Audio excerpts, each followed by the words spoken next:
functions, that you know what unit system you're in.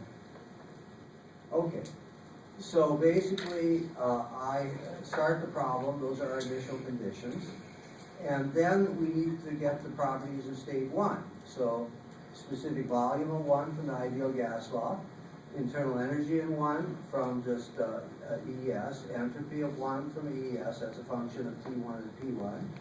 And so that basically is state 1. Then we come, now we want to compress, and so we're going to go to state 2. So we say S2 is equal to S1. V2 is V1 over R. And then we use the ideal gas law to relate V2 to T2 and P2.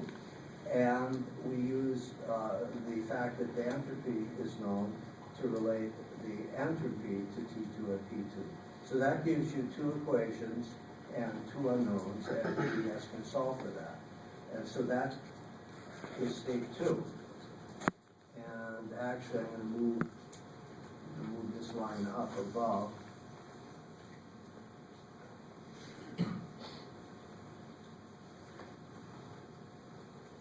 I could have calculated U2 there. And so now we're going to go through the heat addition process. And I set up the units in energy units in kilojoules. And so E sub C is then in kilojoules per kilogram. And so that's what I'm giving there, and I'm giving it the fuel-air ratio. And then we know that the increase in internal energy will just be the heat addition, which is F E sub C, R minus 1 over R. Questions on that? Okay, and we know it's a constant volume process, and so now, and we know that the internal energy is this function of temperature, and that the pressure of P3 is going to be related to P3 and V3 through the ideal gas law. Now that basically sets up state 3. Now, to do the isentropic expansion, we need to know what the entropy of state 3 is, so we calculate that from T3 and P3. And so that's state 3. So now we want the isentropic expansion back to state 1. So we set V4 is equal to V1, and it's isentropic, so S4 is S3. And now S4 is a function of T4 and P4. And P4 and T4 are also related to V4. So again, now you've got the equation for entropy and the equation for pressure. Those are the 2 equations that allow you to solve for T4 and P4. And then once you have T4, you can find the internal energy in state 4. And once you have the internal energy in state 4, you can calculate the net work.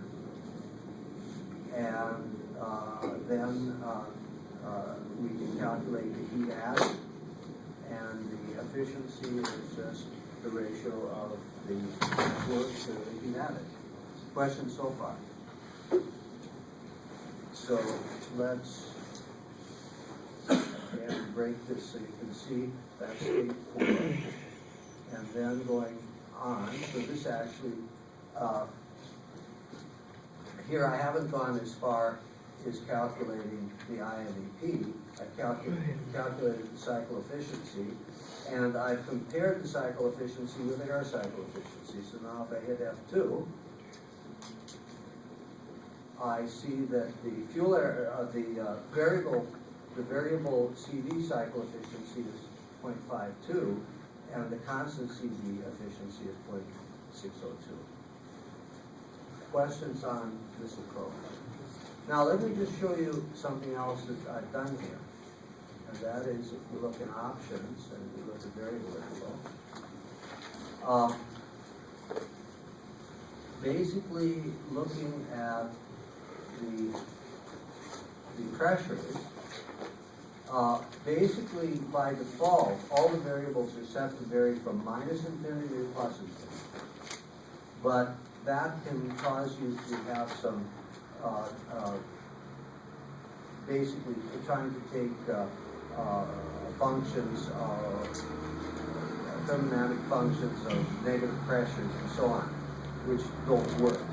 And so I set the lower pressure limit equal to the ambient pressure. We know we're not going to go below ambient pressure.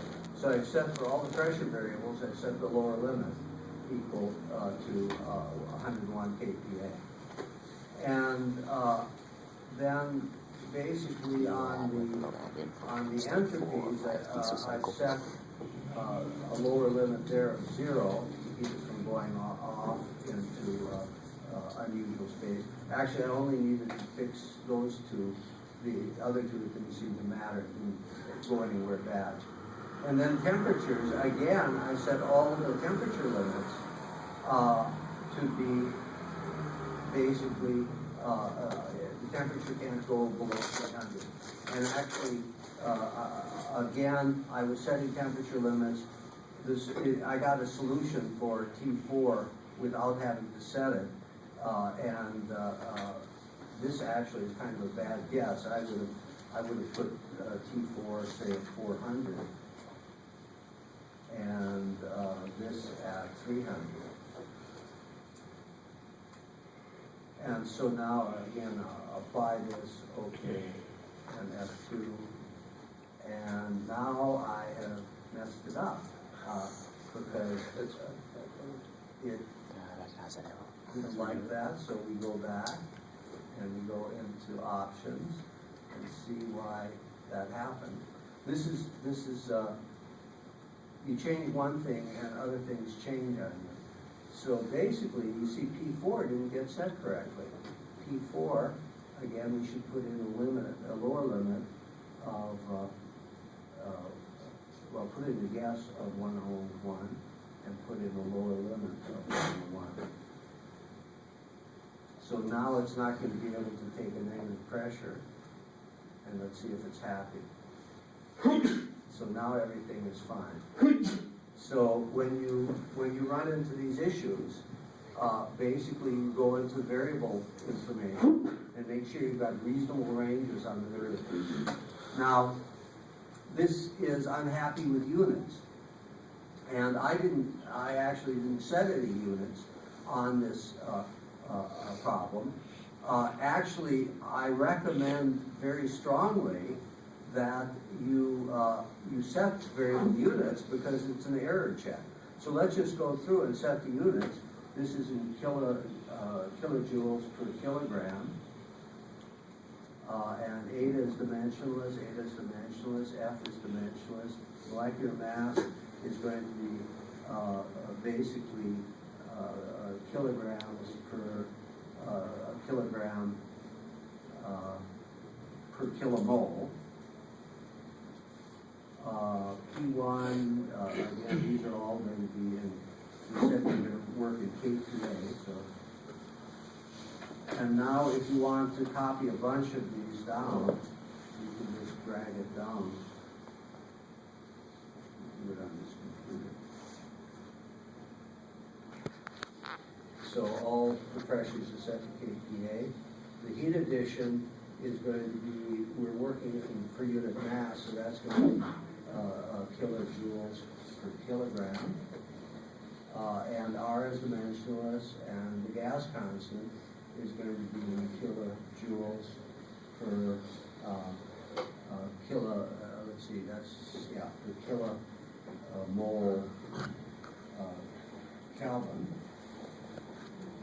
And then entropy, that's going to be entropy per unit mass, so that's going to be a kilojoules per kilogram Kelvin.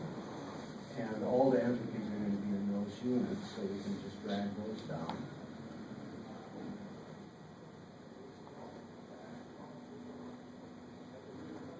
And then your temperatures are going to be in Kelvin.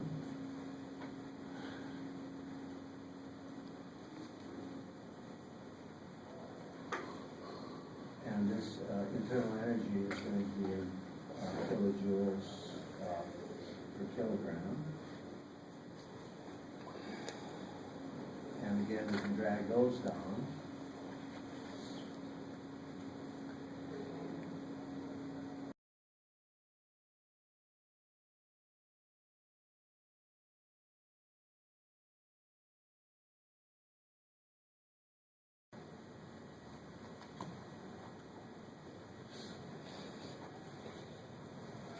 which tab is variable information under again? I'll show you in a second when we finish this. And then work is going to be, again, the internal rules for program. And so then I apply, and okay. And now it should have less errors in units, I hope. Yeah, no unit problems. Oh, yeah, I spoke too soon.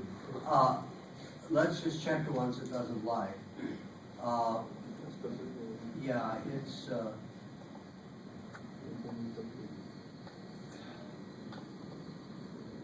doesn't like. Nobody likes M.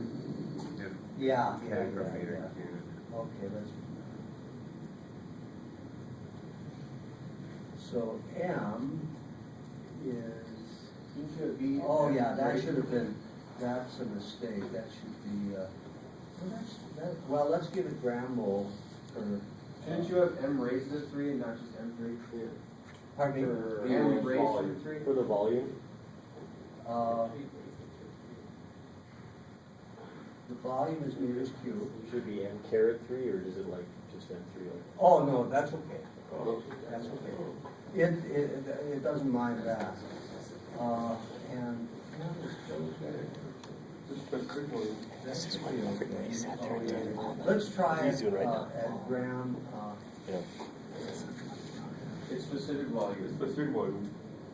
Yes. Oh, you're right, that's it. Okay, that's it.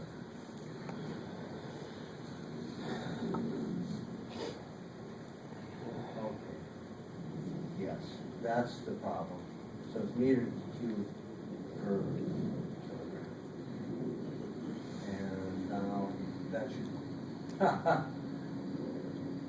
well, let's go through and fix all the volumes. So again, you want to know which menu.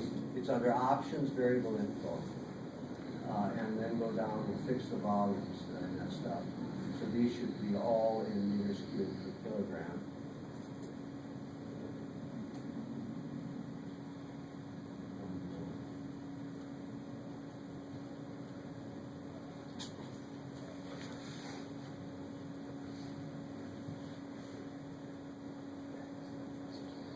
Okay. So basically, again, it's a little tedious setting of units, but it really keeps you honest, and so it's worth doing. Questions? Now, some of you specifically were worried about EES. Does this sort of answer the questions that you've had? Okay. Okay. Well, let's go on.